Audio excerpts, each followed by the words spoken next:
ত্রয়োদশ জাতীয় সংসদ নির্বাচনে পোস্টাল ব্যালটে ভোট দিতে পারবেন প্রবাসী বাংলাদেশিরা।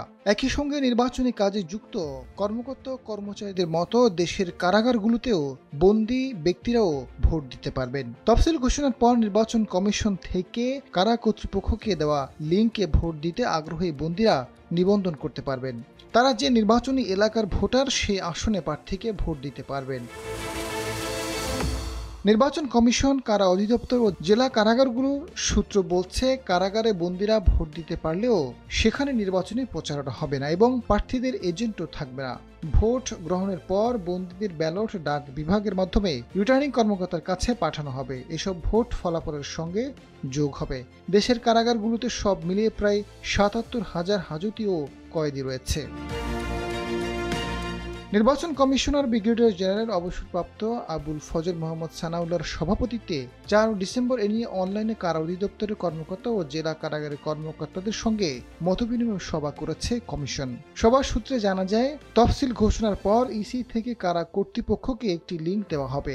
কারাগারের বন্দীদের মাধ্যমে যারা ভোটদানে আগ্রহী হবেন, এক্সেল শিটে তাদের তথ্য নেওয়া হবে। তফসিল ঘোষণার ১৫ দিনের মধ্যে বন্দীর নাম, জাতীয় পরিচয়পত্র ও ভোটার নম্বর দিয়ে কারা কর্তৃপক্ষ তালিকা তৈরি করে ইসিতে পাঠাবে। ইসি তা যাচাই বাছাই করে চূড়ান্ত তালিকা আবার কারাগারে পাঠাবে। সেই তালিকা অনুযায়ী কমিশন থেকে নির্বাচনের ৭ থেকে ১০ দিন আগে ডাক বিভাগের মাধ্যমে কারাগারগুলোতে ব্যালট পেপার পাঠানো হবে। কারাগারের নির্ধারিত স্থানে বুথ স্থাপন করে পোস্টাল ব্যালটে ভোট নেওয়া হবে। কারা কর্তৃপক্ষ বলছে, কারাগারের প্রতিদিন বন্দীদের সংখ্যা বাড়ে কমে। হাজতিরা মামলার হাজিরার জন্য আদালতে যান, কেউ জামিনে মুক্তি পান, কয়েদিদেরও কেউ কেউ মুক্তি পান। ফলে যেসব কয়েদি বা হাজতি নির্বাচন পর্যন্ত কারাগারে থাকার সম্ভাবনা বেশি থাকে, তাছাড়া অন্যদের নিবন্ধনের আগ্রহ থাকে না। ফলে ২০,০০০ বন্দী ভোট দিলেও তা আশাব্যঞ্জক।